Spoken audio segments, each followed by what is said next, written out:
All right, episode 4 of the Chaotix Casefiles, Assault on Gun Base X, I think is what Vector said at the end of the last episode.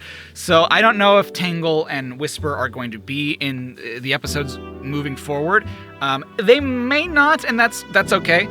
Just because it has been episodic so far, that it has been like, oh, these characters are in this episode, this character's in this episode. So I wouldn't be surprised if it is like one character per episode. And that's fine. I think that the way that they were introduced and the way that they were handled in episode 3 was great. I really enjoyed them as characters. Again, it is just a little strange for me as someone who has not read the comics yet to be introduced to the characters in this way, right? But from what I know about them, I did enjoy them. I think they're cool characters. I want to see more of them, right? Like and I've said this before many times, but like the way that I want them to be handled in the games, if and when, because I do believe that this is sort of soft launching them to people who only play the games. This is sort of soft launching them into being, bombarding us with their inclusion in Crossworlds and now this, and like just sort of slowly incorporating them into the public consciousness to where like people who only play the games are like, okay, I'm at least familiar with them enough that I'm okay with them being in the games. Whereas if you just like, and sorry to any Surge fans, but like if you just put in Surge the Tenric into like one of the games as the villain, it's just like, oh, well, I don't know who the hell this is. Like what history, she seems to know Sonic, but what the hell history do they have? Last we left off, Gun took control of the Spiral Hill Museum. Another one of the lenses got stolen, and Gun was not there before.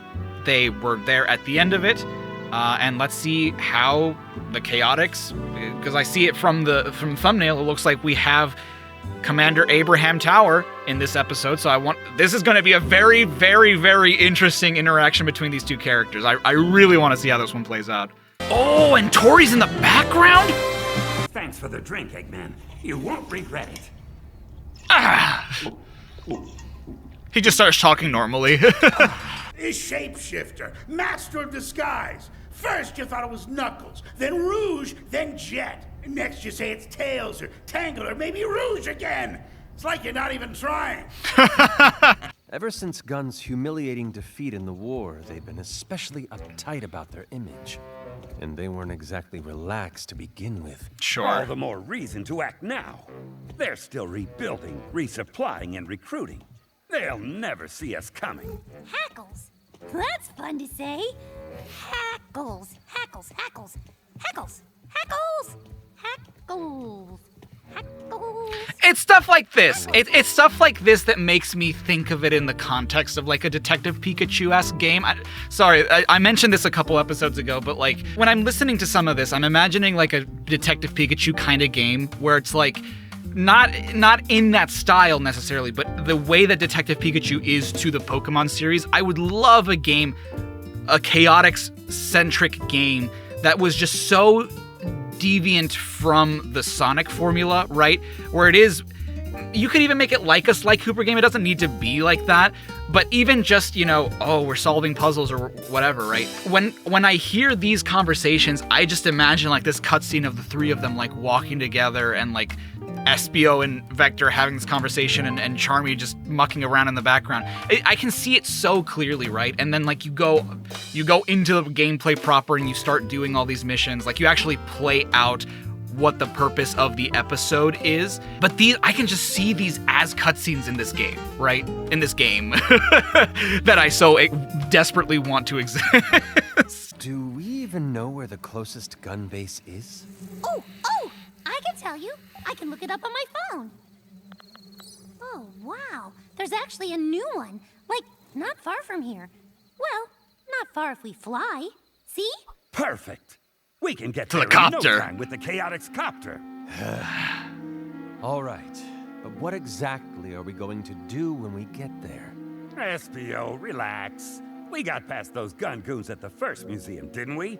It'll be just like that. Oh, sure. Get in and find any kind of That was files a we have on museum, Xbox bro. Lenses and Master of Disguise operatives. Wow, a raid? I can't wait! Gonna sting some more cameras, gonna zap them right in two. 'Cause stinging lots of cameras is what good detectives do! See? The kid's on board. I am filled with confidence. Charmy's And how do we know which one that is? See the one with all the power lines running to it? I'll bet there's computers galore in there. I guess you found the computer room. Oh, shut up. Okay, I don't know how much I like stuff like that, because it is like a very much a wink to the camera, right? Where find the computer room is a meme for us in the real world because we thought it was funny in the mid-2000s. But then I know this is a huge nitpick, right? But like them acknowledging it in universe was like, that's something you say, right? It's like, did I? I mean, I said it in a fucking pause menu. Like, I don't even, how is this like a thing that I say all of a sudden? You know, like, it's charming for the audience, I guess. But for me personally, when it is too much of like a blink, like too much of a wink, that's when it's like, because a couple episodes ago, it might have been even during episode 1, he's just like, we gotta find the server room or something like that. And I'm like, okay, that's when you can tell that it's meant to be a reference, but it's not in your face. That's fine. That's a good little nod to what the reference is. When it's just like, blink, you know, it's way too like, all right, shut up. That's not funny. Whatever it was, it sent every soldier on the base scurrying toward it like old ladies to a bingo parlor. And I didn't And like why is bingo. it I'm always one number away when somebody else hits bingo? Those ladies cheat, I tell you. They cheat, and then they haunt you in your dreams, laughing at you with their blue hair and lavender perfume and little butterscotch treats. You never gave me any butterscotch treats, did you? Oh, which meant I knew I wasn't supposed to get caught, but once I knocked over that giant crate full of tubas, I got distracted. Charmy. Those tubas belong to the official gun marching band, young man. Now how are we supposed to celebrate the base's grand opening? Maybe maracas? As if maracas could compete with tubas. Both of you are coming with Damn, he's kind of right, though. No need to get defensive, especially after I saved your skin. So that was you. And this would be what? A file from the file center, which we're standing in. Are you sure you're a detective? I'm a ninja. Red The only reason you don't trust me is that you don't know me very well. We could fix that. What do you say? Dash off into the night and be my partner? What is happening? The Chaotix function best as a unit. I can't just wander off on my own for no good reason. You wouldn't be on your own. Right.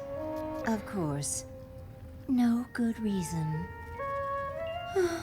Unbelievable. Bruh. Sorry about the handcuffs, Vector. It's okay, Charmy. And the tubas. Don't worry about it. And getting us caught. I said it's okay. No, I knew you were mad at me. I could go for innocent, claim ignorance, try to apologize and be on our way. Or I could lean into some outrage and demand that he let us get on with our legitimate work. Or I could level with him about my suspicions concerning Gun's involvement. Outrage it was. Yeah, and those tubas were stupid anyway. Nobody wants oompa oompa music at a can opening. Gran. Can opening. You mean this, respected professor? Professor Tori, the mysterious woman who walked into our office, hired us, and started us on this wild goose chase, was some kind of double agent. And she played us like a pair of freshly dented tubas. I've been ordered to recover those astroscopic lenses at all costs. I'll bet. Recover them for Gun's use, right? So much for keeping them in museums where they belong. I'm sorry you feel misled, Vector. No, I was hired the misled. Chaotix because... You will be all right in here, Professor? Yes, of course. Look, Vector, I'm on your side here, I promise. Could have fooled me. Hang on a minute. You're a professor and a gun soldier? Oh, do you have a rank? Are you Sergeant Professor Tori or Professor Sergeant Tori? Okay. Am I trying to recover the lenses for Gun? Yes, but I'm doing that so the artifacts will be preserved. Gun will keep them safer than they could ever be in a I don't know museum. about that. As a quick aside, because I think part of me was a little confused about this, about her working for Gun. Because in my mind, I'm like, oh, well, that's convenient. But then I remembered, wait, no, but we knew that in if anything, game-wise, that's all we do know about Tori. No, because she had the note to the commander about Gerald's journal, which was stolen by Eggman. In Japanese, she's credited, I think, as Tori, but in English, it's just T. I think I was thinking back to the Tales 2, where it's like, oh yeah, she's just a professor. I completely forgot about the Shadow Generations thing, where it's like, oh wait, no, she is a gun agent. Like, she is both. I don't know what to think anymore. Well, I still like her. I think she's nice. I hope you're right. He's got pretty good judgment, that Charmy. Listen. So, I don't know where to start with this one. Just because there was a lot that happened in it, and there were so little things that I feel like I can react to in this one, just because like it feels very straightforward. There is a lot of intrigue being set up in this one, with things like the Red Specter, Rouge's insistence on helping Espio out, or like being close with Espio. I think Tori's character here is very, very interesting. Her working for Gun and her being a professor are both things that we kind of already knew, but I think that something else that we learn about her character in this one is how good she is at, like, putting on a face, I guess, if that makes sense. How good she is at pretending to be one way with someone and pretending to be one way with someone else, right? And that's tough because it's hard to know which one is the real Tori. I almost, for some reason with the Tales tube, I sort of lean on the way that she was with the Chaotix, being more like who she really is, with her gun self being more of a persona, that being more of the mask. Because it's entirely possible that, and this is just speculative, but it's entirely possible that she is someone who joined Gun for the sake of recovering these artifacts, right? Like, she cares about archaeology so much, she cares about all these ancient relics and items and objects that, like she said, for her anyway, to her understanding, and maybe there is something to this, the best bet to keep a lot of these objects and relics of the past safeguarded is under Gun's protection, because while, yeah, a lot of this stuff does get stolen by Eggman, it's pretty safe otherwise, right? Like, I think that we have to remember that Eggman, while in the modern day being kind of a buffoon, he is still an evil genius. Like, he still managed to take over the world, he still managed to best Gun, but he's also the exception to the rule, I guess. And so it wouldn't surprise me if Tori is being genuine with Vector and Charmy, in that this is truly what she thinks the best course of action is. And if that means, using them as ploys, that's kind of just the price to pay for keeping the lenses safe and whatever else safe, as long as it's under Gun's care. It is difficult though, because it kind of runs into for me anyway, and maybe I'm misunderstanding part of this, but it sort of runs into the same problem that Rouge sometimes has, where it's just like, if you have an in with Gun, right? Going rogue and being your own agent doesn't always make sense, because it feels like you could use Gun to your advantage, but instead you're also kind of double-crossing them in a way, because your allegiances are sort of depending on who is most helpful to your cause. And I get that, but I also feel like if you truly think that Gun is the safest bet, it's not like they don't have the resources to help you, right? I mean, they basically got the Chaotix out of the way, and it's just like, okay, are you hoping that they help you or not? Are you hoping that the Chaotix help you or not? I don't know. There's a lot of intrigue. I really liked the final part of this episode too, like the conversation between Espio and Vector, because it really shows you a part of their character, right? It's something that we don't often see in the games. I don't know, it's probably more of a thing in the comics, but it's something we don't really see in the games often, and it's their insecurities, right? Because the games demand them be very confident, it demands them be, we don't really have the time to go into more emotional aspects of the characters. But here, hearing how, and granted, this is also, I think, subject to this series in particular, as far as Espio is concerned, his doubts and his lack of confidence in his ninja abilities, right? With how often he's kind of been messing up. And I think it was a cool way that he messed up. Like, yes, he was invisible, but he kept talking to himself, right? He kept monologuing, and so Rouge was able to know that he was there. And so for him, like we saw at the beginning of the series, to say that he feels inadequate, he feels like he's losing his spark, he feels like he's not really being a good ninja, this reinforces that.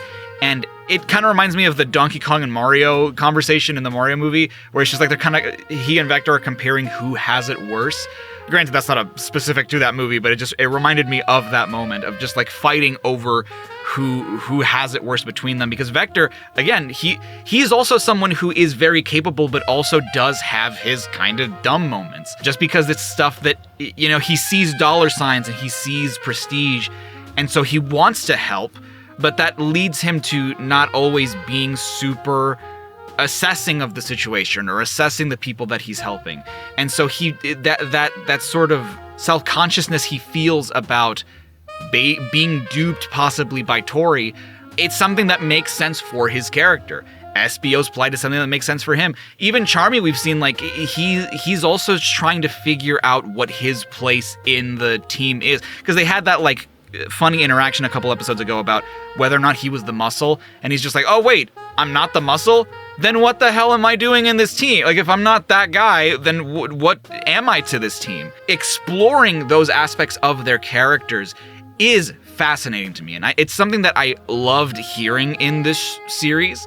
It's something that I really hope we get more of moving forward. It honestly kind of reminds me of how things were in Frontiers, honestly. Like, we sort of explored how each character felt and like what was missing from their lives, and I think that that's really what makes them really good characters, aside from like the cookie cutter Knuckles likes to punch things, Tails is smart, Amy is a girly girl, right? Like we experience the insecurities of being second fiddle to Sonic, being on the island protecting the Emerald all the time, you know, sharing your love with the world, and like how limited you feel in doing that when you feel like you could be doing more to share that love. All these are sort of desires that they have, less so than insecurities. They're more desires to prove themselves or to do more with their lives.